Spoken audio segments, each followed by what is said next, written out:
Et l'invité ce matin, Jean-Philippe Tanguy, député Rassemblement National de la Somme. Bonjour Jean-Philippe Tanguy. Bonjour. Le jeudi noir, qui sera dans la rue? La position ambiguë du RN contre la réforme des retraites, mais pas mobilisée dans les manifs. Et puis encore dans l'actualité, l'inflation et la baisse de la natalité, quelques-unes des questions que nous allons évoquer. Commençons donc par la contestation de la réforme des retraites. Essayons d'y voir clair. Vous êtes dans quel camp ?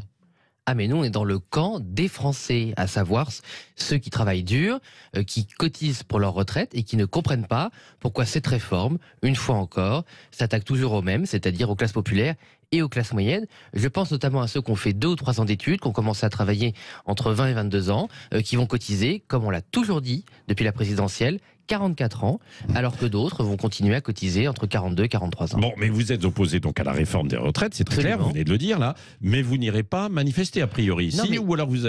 Mais il y a sans doute des militants du Rassemblement National, des sympathisants, qui vont aller manifester, et ils ont raison d'aller défendre nos droits. Est-ce que vous les appelez à aller manifester ? Moi j'appelle tous ceux qui ont des droits à défendre à aller manifester dans le calme, comme ça s'est d'ailleurs toujours fait. Ce qu'on dit, il y a 2 choses. D'une part, c'est que les députés, eux, ne sont pas faits pour ça. Ça a toujours été la constance de Marine Le Pen. Elle a toujours dit, depuis qu'elle est députée et même avant, que le rôle des parlementaires, c'était de défendre les Français au Parlement. Ensuite, il y a des gens qui se mobilisent, chacun a le droit de défendre ses droits. Par contre, ceux qui veulent faire des initiatives qui, à mon avis, sont contre-productives, de bloquer ceux qui ont besoin ou qui veulent aller travailler, de faire, par exemple, j'ai vu des coupures de courant, tout ça, en fait, donne des arguments à Emmanuel Macron, parce que veut le gouvernement ? Comme d'ailleurs, ils l'ont toujours voulu, malheureusement, avec beaucoup de cynisme, c'est qu'il y ait du bordel, d'ailleurs, ils le disent à l'Assemblée nationale régulièrement, bordéliser la France. Comme ça, les personnes qui hésitent entre un soutien et une contestation de la réforme se mettent naturellement du côté du gouvernement, parce que personne ne veut le bordel. Ouais, mais est-ce que vous espérez quand même une forte mobilisation, un jeudi noir, pour faire reculer le gouvernement, puisque vous voulez les faire reculer sur la réforme des retraites? Il y a une différence entre ce qu'est un jeudi noir, ce qui pourrait être l'enfer. Là, vous avez des enfants, vous avez besoin qu'ils soient gardés, vous avez besoin d'aller au travail. Vu le coût de la vie en ce moment, faire une journée ou même une demi-journée de grève, c'est-à-dire sans salaire, notamment pour ceux du privé, évidemment, quand vous faites grève, vous n'avez pas de salaire, et ben c'est pas évident. Tous ces gens ont besoin d'aller travailler, donc ils veulent pas d'un jeudi noir. Par contre, on peut se mobiliser, c'est-à-dire que, vous voyez, c'est intéressant. Alors comment vous allez manifester, c'est parce que vous allez manifester dans la rue comme beaucoup de gens, beaucoup d'années. Ah oui, mais vous n'allez pas travailler, donc il va y avoir grève, quoi. Oui, c'est pas un jeudi noir pour les autres, voilà. Bon, et par ailleurs, il y a eu. Si. Non, il y a beaucoup de métiers. S'il n'y a pas d'école, si certains sont en grève, s'il n'y a pas de transport. C'est pour ça qu'il faut faire une différence entre se mobiliser et ne pas assurer les services publics. Oui, mais je ne comprends pas votre. Je ne comprends pas de votre raisonnement. Il n'y a pas que les fonctionnaires qui font grève dans le pays. Voilà, vous avez tout. D'ailleurs, c'est bien le problème depuis plusieurs décennies pour le coup. C'est les fonctionnaires. La grève se concentre sur les services publics alors qu'ils sont nécessaires aux autres Français, et le privé, le secteur privé, lui, est très très rarement en grève ou de manière assez marginale. Donc c'est quand même comment dire, une anomalie, par rapport à d'autres pays où c'est plutôt le secteur privé qui est en grève et les services publics qui fonctionnent. Bon, de toute manière, vous ne seriez pas les bienvenus dans les manifs. Vous avez entendu la petite phrase de Laurent Berger. Non, mais ça, on ne demande pas l'avis de M. Berger ou de M. Martinez, qui sont, je le rappelle, des grands soutiens, en particulier la CFDT d'Emmanuel Macron. Il faut quand même le dire, et d'ailleurs les Français le savent, ils ne sont pas dupes, que toutes ces personnes n'ont pas défendu les salariés et à 2 reprises ont voté pour Emmanuel Macron. Parce que si on refait l'histoire, en 2017, M. Macron annonçait une réforme systémique des retraites où il expliquait aux Français que pour 1 euro cotisé, il y aurait 1 euro de retraite. Pourquoi pas ? Nous, on avait vu déjà l'arnaque à l'époque, mais on pouvait le croire. Faire réélire M. Macron en 2022, alors qu'il avait annoncé l'âge de la retraite entre 64 et 65 ans, qu'il avait annoncé une accélération du nombre de cotisations, qu'il avait annoncé toutes ces injustices, et faire croire qu'on défend les travailleurs comme la CGT ou la CFDT, c'est extrêmement grave, c'est très cynique, et donc ces personnes n'ont aucune leçon à donner à Marine Le Pen, qui a toujours été constante dans la défense des travailleurs. Oui, à propos de Marine Le Pen, justement, on entend beaucoup la gauche, mais beaucoup moins, d'une façon générale, le Rassemblement National, et Marine Le Pen qui se veut la première opposante à Emmanuel Macron. Pourquoi est-ce qu'elle a choisi un voyage au Sénégal cette semaine ?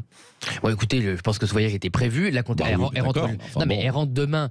Ça ne va pas empêcher d'être. Elle rentre demain. Oui, elle rentre demain. Vous croyez d'ailleurs qu'elle aura un avion pour rentrer ? Bah écoutez, on verra, sinon elle fera comme tous les Français, elle attendra, il n'y a pas de souci. Mais la contestation des retraites, elle va se jouer au Parlement. Pas parce que vous êtes en voyage au Sénégal sur des questions qui sont importantes, qui intéressent aussi les Français, et vous le savez à votre antenne, notamment sur le contrôle de l'immigration et la sécurité en Afrique subsaharienne, qu'on n'est pas sur les retraites. Il faut quand même être sérieux, c'est un débat de fond sur plusieurs mois, pour ne pas dire plusieurs années. Ah oui, mais est-ce que c'est pour faire du bruit? Parce que je reviens à votre question, comme la gauche, en racontant que des conneries. J'ai entendu encore hier soir, qu'au meeting du gymnase de Japy, vous aviez la gauche réclamait la retraite à 50 ans, la retraite à 50 ans et 2000 € immédiats de hausse de salaire par mois. Donc si c'est pour dire des absurdités pareilles, qui donnent des arguments cyniques au gouvernement, parce que plus la gauche est extrémiste qu'elle est par nature, plus évidemment la Macronie paraît réaliste et pragmatique, alors que ce sont des idéologues qui ne vont pas rétablir l'équilibre des retraites. Parce qu'il faut le dire, cette réforme ne va pas rétablir l'équilibre des retraites, parce qu'elle va le transférer vers l'assurance maladie, vers les moyens donnés aux handicaps, vers la dépendance, toutes les personnes qui vont être abîmées au travail, et en fait au final il n'y aura pas d'économie réelle, et en plus on va dégrader la qualité de vie des Français.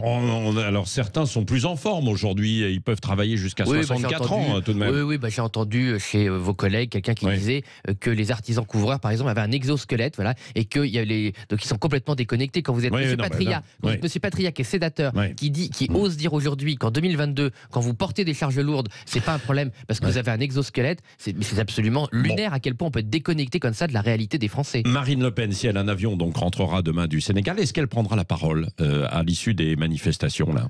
Écoutez, non mais vous êtes l'un de ses porte-parole. Oui, mais c'est vrai, mais je ne sais pas ce qui se passera, mais il n'y a pas forcément de sujet. Si les manifestations se passent bien, il n'y a pas de raison de commenter les manifestations. Une fois de plus, on aura tout le temps de faire des contre-propositions, de faire des propositions au Parlement. Moi, je ne comprends pas parce qu'on critique le rôle du Parlement. Mais écoutez, si les Français ont choisi un Parlement où Macron n'a pas de majorité, c'est bien que ce Parlement sert à quelque chose. Et d'ailleurs, qu'est-ce qui s'est passé? C'est bien la trahison des Républicains de leurs électeurs qui fait que cette réforme peut passer. Si on avait la certitude que les Républicains étaient dans l'opposition, il n'y aurait pas de réforme des retraites. Oui, mais les Républicains avaient dit qu'ils étaient pour un allongement, contrairement à vous pendant la campagne. Ils ont surtout dit qu'ils étaient dans l'opposition à Emmanuel Macron. Or, sur tous les grands textes, et vous le savez puisque vous les suivez ici, les Républicains ont fait passer tous les textes d'Emmanuel Macron au Parlement. Oui, Jean-Philippe Tanguy, quel est l'âge de départ légal pour vous alors? Mais nous, on voulait le maintenir à 62 ans parce que finalement... Au début, à 60 ans.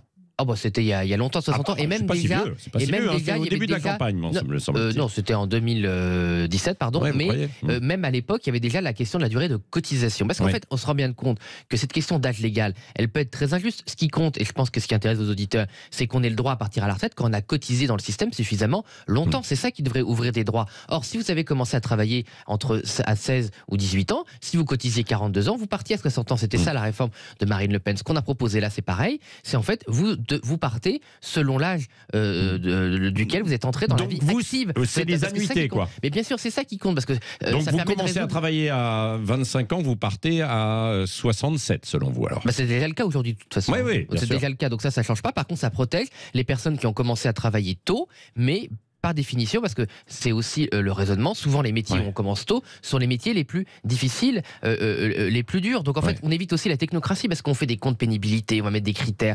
Tout ça, ce sont des usines à gaz, ce qui fait qu'à la fin, beaucoup de gens ne peuvent pas les utiliser. Parce que déjà, il faut être au courant, il faut être capable de le déclarer, il faut suivre son dossier. Vous savez, quand vous êtes une mère de famille, que vous commencez à 6 heures, être soignante, que vous rentrez chez vous à 22 heures, après vous êtes occupé des personnes dépendantes, que vous devez vous occuper de votre famille, vous êtes charge de famille, vous n'avez pas le temps de regarder votre compte pénibilité. Hein.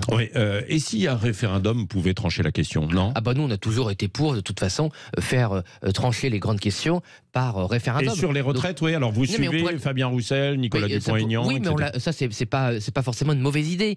Mais ce que dit Marine Le Pen, c'est que ça sert non plus à rien de courir après du lubi. On sait que le gouvernement ne veut pas de référendum, on sait que le président ne va pas en convoquer un, et malheureusement, on n'a pas les moyens au Parlement pour forcer le gouvernement à faire un référendum. Donc moi, je ne suis pas contre sur le principe. Par contre, soyons concrets, soyons efficaces. Cela ne sert malheureusement à rien de réclamer quelque chose qui n'existera pas. Il faut se battre sur quoi on peut se battre, à savoir le Parlement. Bon, il y a effectivement la possibilité d'une signature de parlementaires, là, évidemment, pour il y a le référendum d'initiative partagée, mais vous savez, malheureusement, parce que c'est un peu une illusion pour les gens, le système a été construit de telle sorte que même si on a les signatures, le Parlement peut bloquer. Bon, mais vous êtes prêt à signer, vous ? ou pas? Moi j'ai signé, oui. Oui, vous avez signé. Bon, les Français font moins d'enfants, une baisse Et historique. oui, c'est un des problèmes de la réforme des retraites d'ailleurs. Oui, bah oui, parce que cette situation fragilise le système de financement par répartition. Qu'est-ce que vous proposez? Que faudrait-il? Écoutez, les gens qui nous écoutent le savent, il n'y a pas de formule magique sur la politique de natalité. Le problème, c'est qu'ils ont abîmé un modèle de long terme qui marchait. Parce que quand vous vous projetez pour faire une famille, c'est sur le long terme. Vous ne faites pas un enfant du jour au lendemain. Donc il y avait la politique familiale, notamment les allocations universelles. Il y a la capacité d'accueillir les jeunes enfants, d'accueillir après les enfants à l'école. C'est d'une manière générale, en fait, toute la politique nataliste de l'après-guerre qui a été affaiblie. D'abord, d'ailleurs, il faut le dire, sous François Hollande. Et d'ailleurs, on voit un effondrement progressif de la natalité. C'est pas du jour au lendemain. Même s'il y avait eu un pic au début du Covid, quoi. Oui, il peut y avoir des circonstances, évidemment, c'est particulières. Ouais. Mais si on regarde sur le long terme, moi j'ai été très attentif, puisque vous vouliez en parler, j'ai regardé les chiffres de l'INSEE, mais que j'avais aussi compilé pour la présidentielle. On a perdu, il faut se rendre compte, 100 000 enfants par an, 100 000 bébés français depuis les années 2000. Donc c'est considérable. C'est considérable. Et on en a perdu 200 000 depuis les années 70. Donc on voit bien que c'est une dégradation, alors qu'on était moins nombreux. Donc on voit bien que c'est une dégradation de long terme qui fragilise considérablement, et c'est un peu une création de pénurie. Parce que moi, ce que je critique dans cette réforme des retraites et d'une manière générale, dans la fin des droits sociaux, des acquis sociaux aussi des Français, des classes moyennes. Des droits sociaux en France. La France est sans doute le pays où il y a le plus de droits sociaux. C'est pas du. Oui, à l'échelle mondiale, oui, c'est sûr que si on se compare au monde en développement, à la Chine, c'est sûr que. Mais excusez-moi, par rapport à ce que la France a été aux promesses, vous savez, pendant longtemps, quand vous étiez un homme ou une femme d'État, c'est parce que vous accordiez des droits nouveaux à votre peuple. Depuis 20 ans, ils gèrent la pénurie. Donc en fait, être un gouvernement, c'est de priver les gens de droits ou c'est les raboter. Pourquoi? Parce que on n'a pas développé la richesse en France, on n'a pas développé la productivité. Vous savez qu'on a perdu notamment notre industrie. C'est par l'industrie qu'on crée. Donc vous dites qu'il faudrait travailler plus alors pour ça. Non, il faudrait travailler différemment. Plus alors, plus aussi, mais surtout différemment parce qu'il n'y a plus d'usines. Donc si vous n'avez plus d'industrie, vous n'avez plus de productivité. Et il faut faire des enfants. Tout le système a été pensé par la solidarité des générations. Or, en affaiblissant la politique nataliste, ceux qui aujourd'hui veulent réformer les retraites sont ceux qui ont affaibli la politique nataliste. Donc c'est toujours des gens qui ont cassé ce qui marchait en France et qui ensuite viennent expliquer aux Français qu'il faut qu'ils paient par leur travail ou par leurs impôts, par leurs efforts, leurs erreurs, tout en faisant la leçon et en expliquant qu'ils sont très, très compétents et très raisonnables.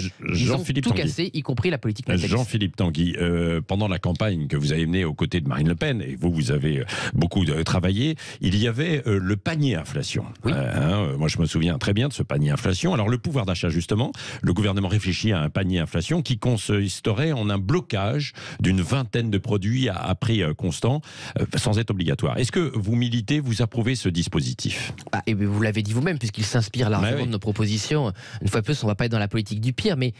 vous, c'était sans produit. C'était sans produit. Pas tout à fait la même chose. Et puis la suppression de la TVA. Catégorie de produits, parce que par exemple, à un moment, on nous avait embêtés sur la liste en disant oui, on va mettre les poireaux, les pommes. Non, ça aurait été les légumes et les fruits en général. Bon, ça c'est la technocratie française. Mais oui, la philosophie, c'est quoi? C'est de dire qu'il faut protéger le pouvoir d'achat des Français, en particulier d'avoir une alimentation de qualité sur les produits de première nécessité, alimentation. Il ne faut jamais oublier l'hygiène, parce qu'en ce moment, il y a des gros problèmes d'accès aux produits d'hygiène du quotidien qui sont nécessaires. Et ça, c'est suffisant, leurs 20 produits? Non, je pense que 20, ça suffira pas et qu'au final, ce sera à 100. D'ailleurs, ça s'était inspiré de ce qui se faisait dans certains territoires d'outre-mer. Donc nous, on s'inspire toujours... c'était la suppression de la TVA. Voilà, là, c'est différent. La suppression de la TVA. Oui, là, on demande, mais une fois de plus, et c'est toujours le même problème avec ce gouvernement, c'est qu'au lieu de prendre des mesures et d'assumer leurs responsabilités, ils demandent à la grande distribution de faire un geste. Alors d'ailleurs, ça ne concernera pas les autres. Enfin, donc on ne sait pas qui ça concerne, on ne connaît pas le cadre. Imaginons qu'ils augmentent les prix, puis après ils s'engagent sur un gel. Bon, ça n'a aucun intérêt. Bon, donc il faut faire cette baisse de TVA sur les produits de première nécessité. Ça coûte 8 milliards d'euros. Et à l'époque, on avait proposé de le financer par une surtaxation des surachats d'actions. C'est la spéculation financière. C'est quand les multinationales rachètent leurs propres actions sur les marchés pour faire augmenter artificiellement leur cours. Donc tout ça, c'était financé et finançable. Et on l'a proposé à tous les budgets. On l'a proposé déjà 3 fois depuis qu'on a été élu. Votre idée est en partie reprise. Mais méfiez-vous, parce que je vous rappelle, et vous le savez, qu'ils avaient proposé un chèque inflation et ils l'avaient promis aux Français, un chèque alimentation. Et ils l'avaient promis aux Français pour les législatives pour se faire élire, et puis il a disparu dans la nature. Donc, mais il y a beaucoup de chèques quand même. Il y a beaucoup de chèques. Oui, c'est pour ça qu'on préférerait des baisses durables d'impôts, parce que, et la TVA évidemment, c'est l'impôt le plus injuste, notamment parce que ça concerne les classes moyennes. Là, je pense que vos auditeurs ont pu essayer de faire la demande de 100 € pour le carburant. Et tous ceux qui sont les classes moyennes, qui sont entre 50 et 75% des revenus du revenu maximum français, et ben ils sont exclus. Donc toutes les classes moyennes, si je puis dire, et les classes moyennes supérieures qui ont besoin de leur voiture pour aller travailler, elles sont exclues du dispositif. Donc pourquoi nous on avait proposé des baisses de taxes uniformes? Oui, mais alors parce là, que ça c'est toujours concernait les tout le mêmes monde. qui sont exclus. Oui, bah oui, mais on disait que ça concernait aussi celui qui avait un gros 4x4, qui avait peut-être un peu moins de sa voiture il paye des Twingo, impôts quoi. ailleurs, si vous voulez. Il faut rééquilibrer le système par l'impôt sur le revenu, par l'impôt sur les grandes fortunes, que d'ailleurs Macron a refusé. Donc Emmanuel Macron, son gouvernement refuse de baisser la TVA qui concerne 90% des classes moyennes et des classes populaires, et mais au nom de l'équité fiscale, mais par contre, il refuse la taxe sur les grandes fortunes. Il a, je vous rappelle aussi, fait la flat tax. Oui, mais l'IFI, c'est injuste parce que ça taxe l'immobilier, donc ceux qui ont investi en France, et ça protège ceux qui font de la spéculation financière. Nous, Marine Le Pen avait proposé l'inverse, taxer ceux qui font la spéculation financière et récompenser ceux qui investissent en France. Merci Jean-Philippe Tanguy, bonne journée. député RN de la Somme. Merci. d'avoir répondu à nos questions ce matin sur Sud Radio.